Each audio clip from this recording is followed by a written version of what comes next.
আসসালামু আলাইকুম। আশা করি সবাই ভালো আছেন। আলহামদুলিল্লাহ আমি এবং আমরা সবাই ভালো আছি। কিছুদিন যাবৎ আমি ভাবতেছিলাম আমরা ২টা গরু নিব। আমি বিসমিল্লাহ এগ্রো ফার্ম থেকে এই মানে বুদ্ধিটা নিয়েছি। তো আশা করি সবাই আমার সবসময় আমাকে সাপোর্ট করবেন, আমার পাশে থাকবেন। ইনশাআল্লাহ আমি পরবর্তীতে আরও গরু নিচ্ছি, এখন ২টা। পরবর্তীতে ছাগল নিবো, অন্যান্য আরও যাবতীয় পানি মানে মোরগ, হাঁস ওইগুলো নিবো আর কি।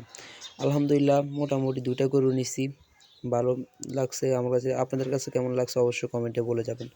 আলহামদুলিল্লাহ একটা কালো নিছি, একটা কালোটা হচ্ছে দামরা আমরা বলি, দামরা আমাদের দেশের ভাষা বলে দামরা। আর আরেকটা হচ্ছে গাই গরু আর কি। একটা হচ্ছে মা, একটা হচ্ছে সাব। ২টা গরুই আমরা আলহামদুলিল্লাহ নতুন করে কিনে নিয়েছি। অবশ্যই সবাই আমার পাশে থাকবেন, আমাকে সাপোর্ট করবেন। আরও ভালো ভালো নতুন ভিডিও আনার জন্য সবাই আমার পাশে থাকবেন। আসসালামু আলাইকুম ওয়া রাহমাতুল্লাহি ওয়া বারাকাতুহু। আশা করি সবাই ভালো থাকবেন। অবশ্যই আমার আলহামদুলিল্লাহ এগ্রো ফার্মকে সাপোর্ট করবেন। আসসালামু আলাইকুম।